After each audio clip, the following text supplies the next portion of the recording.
The new CBX arrived yesterday, and I thought I'd go over it really quickly, put up a video. This one came from, I guess originally, the guy bought it in Arkansas, or recent history anyway.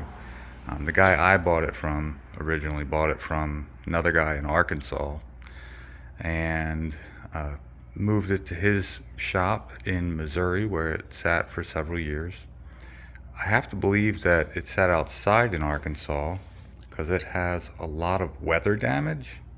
I'm looking at the fading on the tank and this breakdown. I think this is in the clear coat on the tail. That to me looks like sun damage. So I think it sat outside in the sun for a long time. The tank is really bad. It has a hole here, had a piece of metal tape covering the hole, and you can feel it. It's weak. Cancerous rust there. It's kind of taken over on that side, and also on this side, you can see it bubbling real bad, and that is a really bad sign for a vintage rare gas tank. So there's things we can do to try and fix it, but I'm gonna just kind of go over the bike for now, and we'll talk about fixing things later. The engine is pretty well locked up.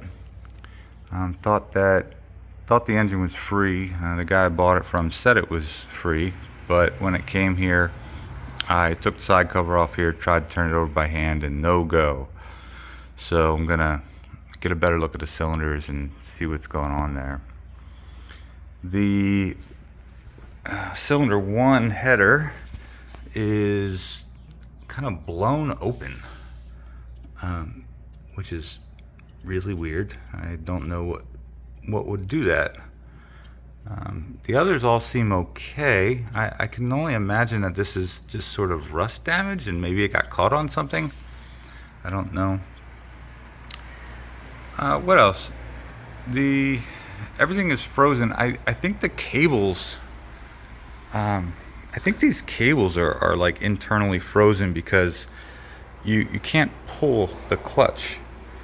And you can't move the choke, and you can't turn the throttle. Now, I know the throttle could be the butterflies, but this thing is frozen solid. It's got zero movement, so I think the cables are all seized up inside, where the internal cable is kind of attached itself to the sleeve. That's my guess. Fork seals are definitely blown. There's a lot of moisture, or fork oil, I should say, built up over here on this one and the other one. I think the left one's worse than the right. The turn signals are pretty well shot. The stems don't look half bad, and I think this turn signal is okay. The rest of the turn signals have cracks. They're pretty well broken. This stem actually looks really nice. The turn signals back here, one of them's completely broken off. This one's a goner. But the stems are here, and I gotta tell you, I've bought these stems before, and they can be hard to find. So I'm at least glad that the stems are here. The rear tail has this break in it here, and I think a crack up here. But something I found really weird was I can't get it to come down. And so the more I looked at it, I realized I think this section here is bent backwards a little, maybe. On the other CBX I have next to it, it seems to be a little more forward. So I think that this, when you line up the bolt down here, and get it to drop into the slot there, it should be back further which is maybe why this got broken actually. So I think somehow this is bent backwards and probably popped that off on this bolt here is what I'm guessing. So this probably could be pushed back, but to be honest, I'm probably going to cut all this stuff off and not use any of it. So I don't really care that much. What else? Let's pull this seat off here. So more rust damage, again, signs of it sitting outside. That is completely rusted through. This one is almost as bad. It hasn't quite gone all the way through yet, but it's pretty messed up. Take this off.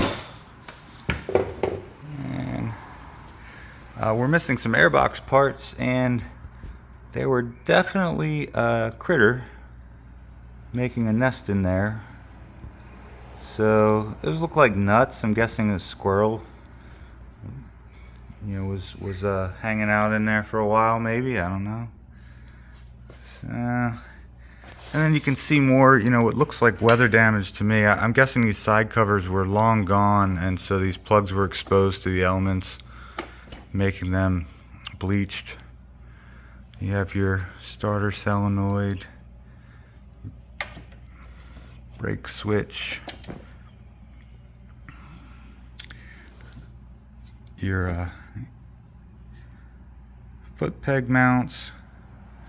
I keep finding this in some places. I don't really know what that is, this white stuff. I think it's actually aluminum oxidation, which I hope it's not, but that's kind of what it looks like.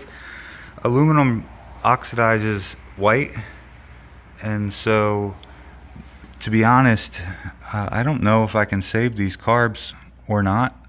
They really need to come out and be totally broken down to see how much of the inside is messed up.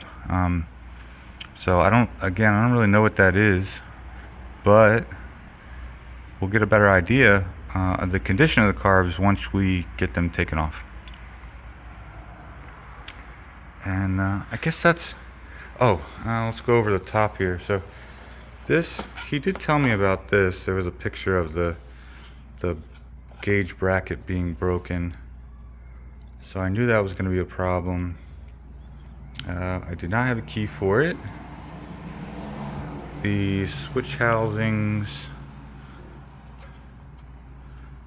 even the switch housings are seized up. This is probably the worst one that I've ever had. I've bought a lot of old bikes and never had one this far gone. Even the steering, look, they were trying to break the neck bearings free, and they ended up, when I say they, I mean the guy I bought it from, the shipper. They ended up loosening this, and so it started moving before the neck bearings. So no steering, because it's completely frozen. Neck bearings are frozen again, probably some sitting outside. So this is what happens, when you let a bike sit outside. It's really sad. But I'm gonna do my best to make something awesome with it. But for today, I just wanted to go over the current condition and share that with everyone. Let me know what you think. Okay, here's a quick update on this horrible condition CBX. On the last video, I kind of went over the current condition of it, as best as I could. And since then, I've removed the exhaust, tilted the motor, pulled the airbox out, and removed the starter from its mounted position. The reason I removed the starter is because I've had one of these before where the starter was frozen, which is not, this one is not frozen. I thought the starter was frozen, and I thought that could be a contributing factor to the motor having a problem. On the last one of these that I worked on, the starter was frozen, and so the motor would only turn in one direction. Now this motor wouldn't turn in any direction. But I went ahead and pulled the starter out anyway just to see. I've also poured Evapo-Rust down the cylinders to try and get rid of any light rust that might be on the rings, seizing the pistons to the cylinders. And so sometimes that'll eat the rust up, and then you can come back and free it up. And I think that made a difference because I have some movement now, which is much better than I had when we started. So I don't have much movement, but I can move it forward a little bit, right to about there, I guess. And I can move it backwards. There you go. So that's all the movement I got right now. Right to there. And then right to there. So it's not a whole lot. Geez, that maybe 25 degrees or something. So that's, I guess it's better than where I was. I had a borescope for my old cell phone, but it doesn't work on this one. So I've now ordered a new borescope so I can actually look down at the cylinders. I hear a little click when I move it forward with both hands, and it almost sounds like the click is coming from the number one cylinder, which could mean that I have piston to valve contact. Now, that can happen when you got a valve stuck open. So, you know, inside, underneath the cams, underneath the cam cover, underneath the cams, obviously are the buckets and the shims. And so it's possible that a shim is, not a shim, but a bucket could be stuck, keeping the valve from moving. Or it could have a bent valve, you know, who knows? I'm still working off of, you know, the fact that this guy said the motor turned freely last October. You know, I'm having a hard time believing that, to be quite honest, because of how stuck it is. But if it was free just last October, then I don't think a valve would be stuck open like that. And again, I don't even know if a valve is stuck open. So I may take the cover off just to see if I can get some eyes on the buckets and the position of the cams. Maybe I'll do that next. Just pull the cover off and take a look at them and see if at least all the buckets are moving when the cams are moving, now that we have some movement. The other thing I'm trying to do is get these carbs off. Again, you know, these are probably the worst carbs I think I've ever seen. Maybe, I don't know. There were definitely rodents in the airbox at one point. It was full of like rat poop or something. Pretty disgusting. I cleaned it up, sucked it into the vacuum. There was definitely a lot of it.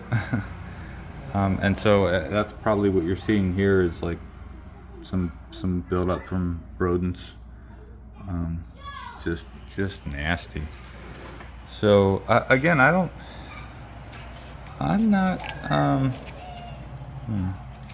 not seeing a whole lot here to salvage just yet.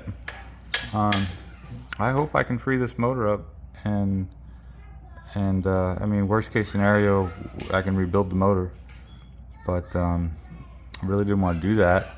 The rest of it, I don't know. I mean, there's probably some good parts on here, but I'm not going to use most of them, so I suppose that's okay. I really want this motor though. That's the important part. All right, I'll check back in later. So I just removed the cover, the cam cover, and the best I can tell, none of the buckets are actually stuck, which is good. Doesn't necessarily mean that there isn't a stuck valve. There still could be a stuck valve, but but at least the buckets are turning. So they're, the ones that are free anyway are turning. And what I was hearing a sound coming from this area down here, and you can see the number 2 exhaust valves are all the way down, which means the piston should be all the way at the bottom of the cylinder on this one. So I can't turn these, but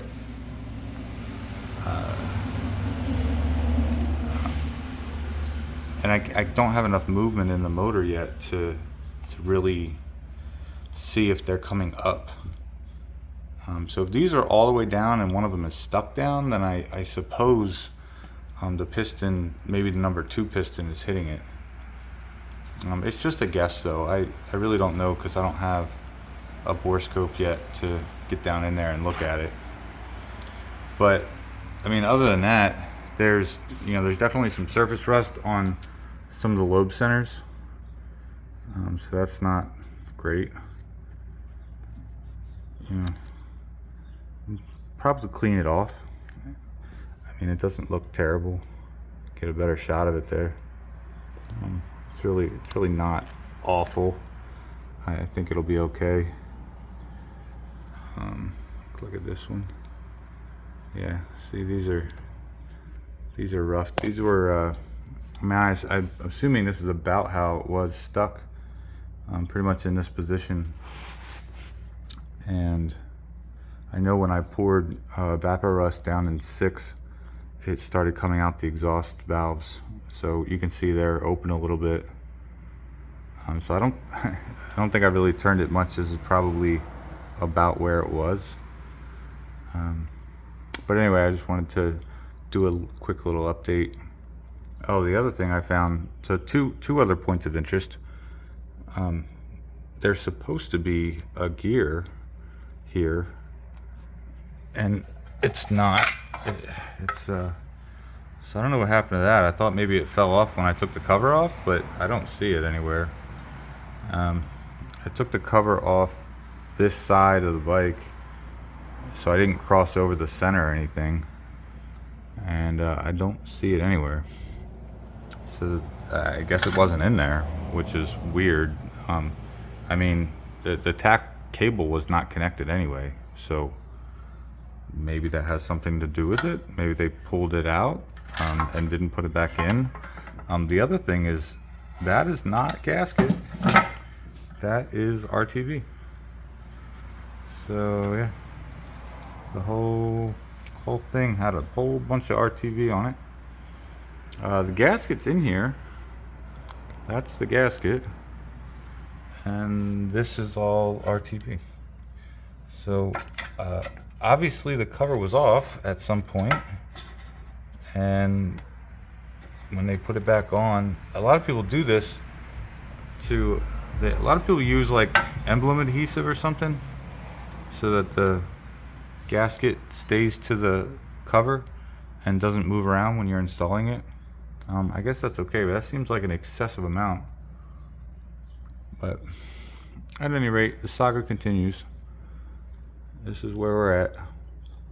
Cover's off, buckets are not frozen, and cylinders still are, and the carbs are still on.